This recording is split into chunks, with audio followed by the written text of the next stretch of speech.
आज जो Saraswati Bihar police station का केस जो सज्जन कुमार के खिलाफ है, जो 1984 के सिख कत्लेआम का केस है, वो कोर्ट में आज उसकी सुनवाई थी और फाइनल आर्गूमेंट उसमें आज कंक्लूड हो गए हैं। और ये सज्जन कुमार मुलजिम की तरफ से भी और पीपी की तरफ से भी और हमारी तरफ से भी आर्गूमेंट कंक्लूड हो गए हैं। कोर्ट ने अब 8 नवंबर को रखा है कि कोई क्लैरिफिकेशन है तो, नहीं तो फिर कोर्ट इसमें जजमेंट देगी। ये जो केस है ये 2 सिखों के कत्ल का केस है और इसमें जसवंत सिंह और उनका बेटा तरनदीप सिंह, उनको कत्ल हुआ था 1 नवंबर 1984 को, जो मॉब सज्जन कुमार लीड कर रहा था।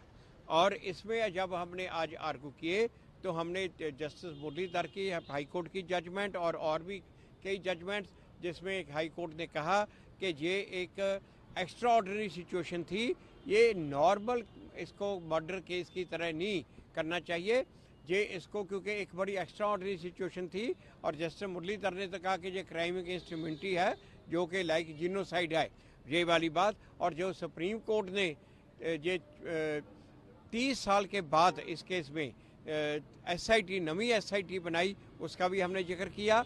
और आज हमने इंटरनेशनल जजमेंट्स भी कोर्ट को दिखाई जो जीनोसाइड के लॉ पे हैं।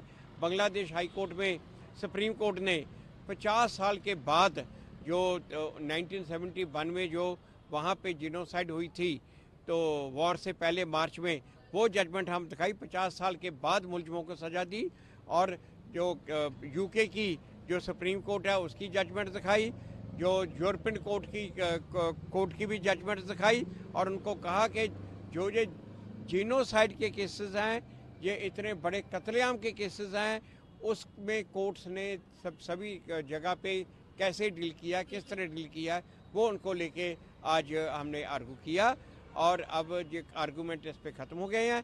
जज साहब ने अब रखा है मैटर 8 तारीख को, कोई क्लैरिफिकेशन होगी, नहीं तो फिर जज साहब फैसला सुनाएंगे। सर, आपका एक आर्गुमेंट कि ये जो केसेस हैं, रॉयट्स के केसेस, इनकी इन्वेस्टिगेशन मैनिपुलेट की गई, एफिडेविट्स जो हैं वो रिकॉर्ड पर नहीं लाए गए। ये जो हमने जजमेंट दिखाई, हाई कोर्ट की भी जजमेंट, जिसमें हाई कोर्ट ने कोई पहले कई जजमेंट में, जस्टिस मुरलीधर की भी जजमेंट, उससे पहले जस्टिस सब्रवाल की जजमेंट, वो दिखाई। उन हाई कोर्ट ने ये माना है कि पुलिस ने जो इन्वेस्टिगेशन की है, ठीक इन्वेस्टिगेशन नहीं की। पुलिस की इन्वेस्टिगेशन बहुत टार्डी थी। स्टेटमेंट्स पुलिस ने विक्टिम्स की स्टेटमेंट से उनको मैनिपुलेट किया है। वहाँ से हमने इनको दिखाया कि ये तो इस केसों में आम सी बात है ये जैसे।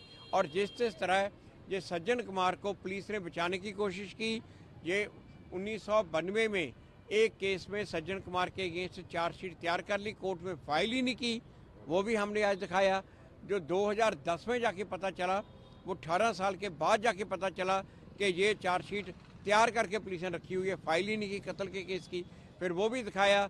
जब ये सज्जन कुमार को CBI अरेस्ट करने के लिए गई, ये बात है 1990 की, तो पुलिस की जीपों को इन्होंने मॉब ने घेर लिया, जो CBI की जीपों को जला दिया, CBI की टीम को होस्टेज बना लिया।